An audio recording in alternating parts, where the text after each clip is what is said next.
The hype around Caleb Wilson in Chicago is very high. However, a panel that represented ESPN, they ain't believing the hype when it comes down to the Rookie of the Year race.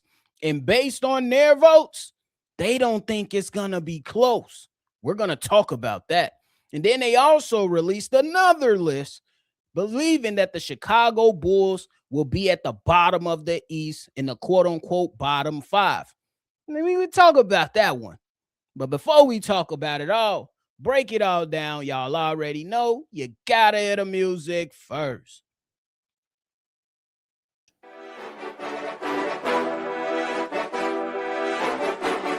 Cognac. Gang.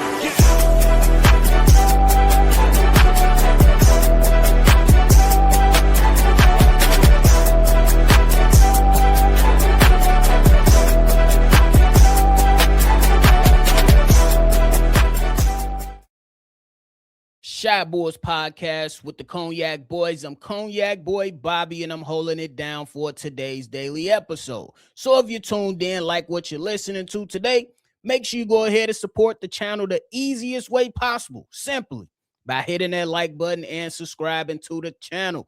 Now let's jump into an interesting topic that I found on the World Wide Web. Caleb Wilson won't be close in the Rookie of the Year race? Hold on now.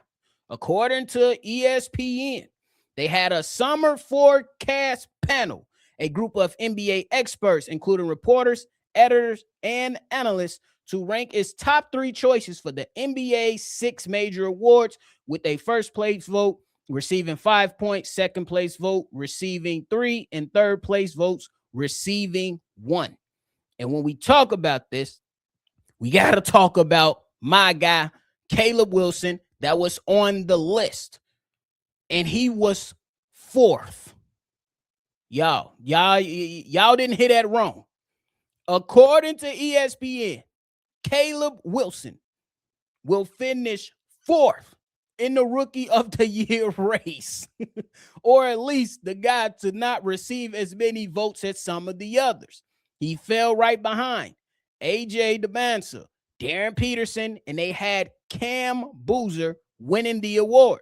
Now, I'm not mad at them having Cam Boozer winning the award, and I understand some aspects of the other guys. You got AJ DeBansa over there with the Washington Wizards, definitely going to be hooping with Anthony Davis. You definitely going to be hooping with Trae Young. We got a little bit more than the Chicago Bulls at this current moment in time. I understand it. Then you got Darren Peterson. You got Triple J. You got Larry Marketing, and a couple other pieces over there too. And then you look at Caleb Wilson. The Chicago Bulls, for the most part, we all have our differences of opinions, and we have some opinions that we agree on, right? Fair.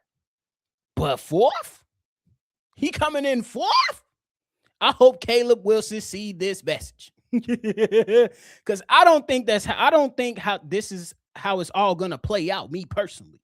Now, while you may have a little bit more in Washington for AJ, you may have a little bit more than the Chicago Bulls in Utah, I think that the role of Cam Boozer and my guy, Caleb Wilson, will be a little bit more defined, and the team will be more so dependent on those 2 rookies. For Cam Boozer's sake, I can have an honest opinion. I can have an honest opinion about all these guys, but the reason I have 1 and 2 with Cam Boozer and Caleb Wilson is a little bit different than why I believe Darren Peterson or AJ DeBansa can win the award. When it comes to Cam Boozer, though, I think he's going to have a strong chance to win this award because I think that he's going to be the offensive hub. He's going to be able to pass the rock around pretty well. I believe he's going to enter the league averaging 18 and 10. That's just how I believe that he's such a smart basketball player and a well-diverse basketball player. I think he's going to be just about everything the Minnesota Grizzlies need. Then I said Memphis Grizzlies. My bad, y'all. Memphis Grizzlies. I was just doing football. My bad. But when it comes down to Caleb Wilson, I think the Chicago Bulls are going to be dependent on him as well. Maybe not as much as a guy like Cam Boozer, but I think they're going to be very well dependent on him. I think that when you look at a guy like Josh Giddey is going to be looking to set guys up. And then I think Caleb Wilson is going to be a benefactor of that. I look at him running with a guy like Montez Buzelis, who's going to open up some things for him as well. And he's going to average a decent amount of points this upcoming season, along with some rebounds. And I think the defense is going to be present on the fucking court. That's just my personal opinion. I think the defense of Caleb Wilson is definitely going to be present early and often throughout this season. You know what I'm saying? He might blow some assignments. I don't think he's necessarily going to be perfect, but I believe the young man is going to be blocking a lot of shots. It's going to be a lot of highlights, and he going to step his game up if the Chicago Bulls find themselves in some situations to where they have to get a stop in the last few minutes of a basketball game. I believe he will rise to the occasion. I'm not mad at anybody if they want to go out there and say that if you have Darius Acuff, who came in at 5th on this list, I'm not mad if you go and you pick AJ.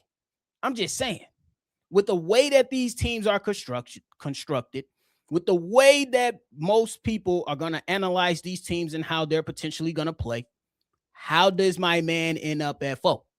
So I want to know. I don't get it.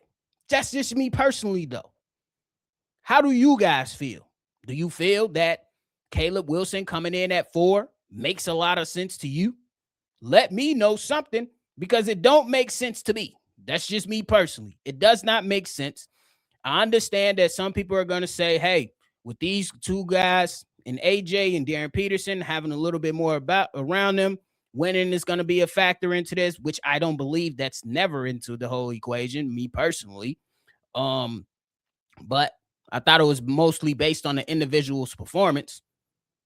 But let me know.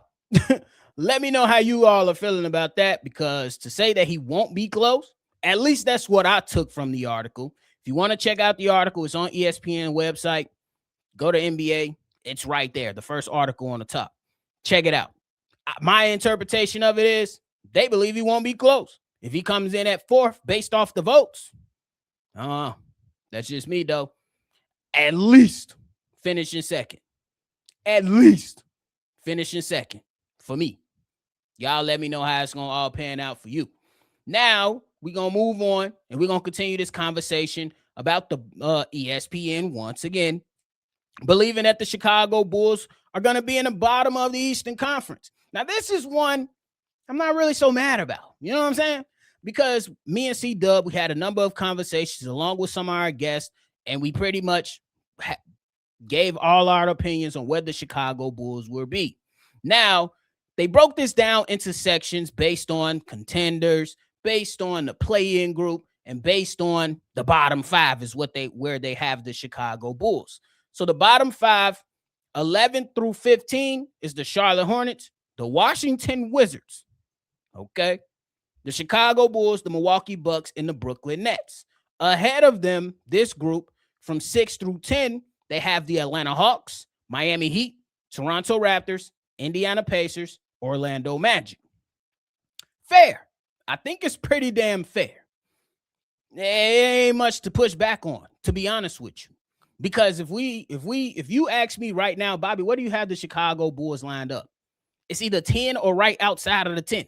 And they have the Chicago Bulls at 13, behind some teams that could potentially be better than the Chicago Bulls.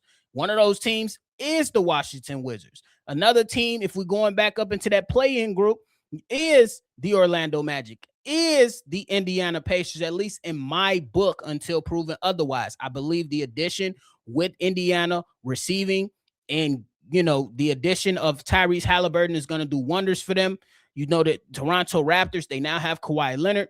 The Miami Heat, with the addition of Klay Thompson not too long ago, a couple days ago, and Giannis Antetokounmpo, and Bam Adebayo, and Davion Mitchell, and Coach Spo.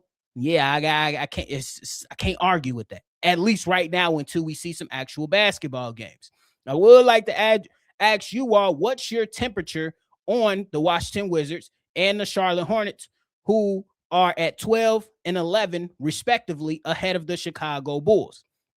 Is there a way the Chicago Bulls can get into that play-in group? Because I think that's where we're destined for, me personally, at least before games are being played. Obviously, if I receive more information, which we all will receive more information once the season comes around, it's not wrong to change your opinion on the state of the Chicago Bulls once you actually see games. I don't know why people be throwing crazy fits and saying, you know what I'm saying? Like, you really have them that low, or you really think they can go this high? Some people are just giving their preseason predictions. That's it. Once you receive more information, you can change your opinion. It's fine. It's fine. But back on topic is, what's the biggest question for the Washington Wizards? It's Anthony Davis. It's the cohesiveness with Trae Young, who they just gave an extension to. Not my business, because it ain't my money, and it's not my team. But how is that whole ordeal going to mesh? It's an interesting question to have. Now we move on to the 11th team, the Charlotte Hornets. How good are they going to be with Kobe White running the point guard spot for them? How is year 2 for Con Knipple going to work out? And how is it going to look with Brandon Miller now with a larger role and with some additional responsibilities on his plate as a ball handler? How is that going to work out for the Charlotte Hornets? I did like the addition of Naz Reid. I can't hate. I do like that. But it still has some of those questions on, can the Bulls outpace these guys to get into that quote-unquote play-in group? Just something that we're going to be watching. Like I said, I'm not really so ticked off about this. I'm really ticked off about the Caleb Wilson stuff that we talked about previously. But for this discussion right here, it's fine. It's cool. The Chicago Bulls have a lot to prove, bro.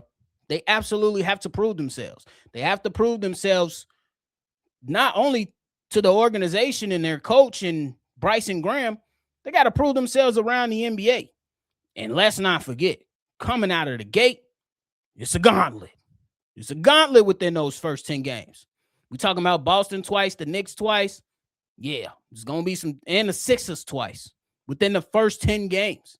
It's going to be some, they finna have to come out punching. And we're going to see the style of play that they want to play, how well they're going to mesh together, how challenging it will be early on with such a young group.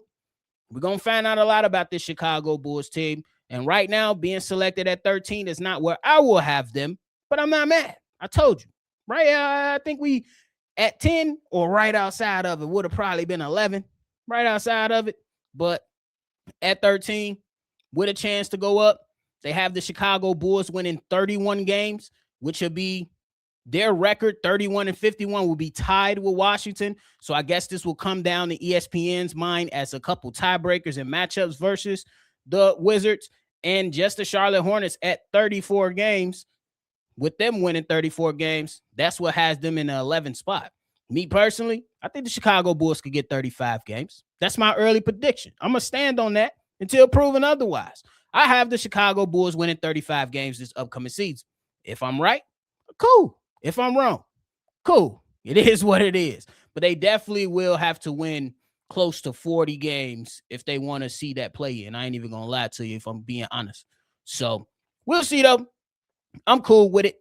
Y'all let me know how y'all feeling about the Chicago Bulls being listed as a team that's going to be at the bottom of the East.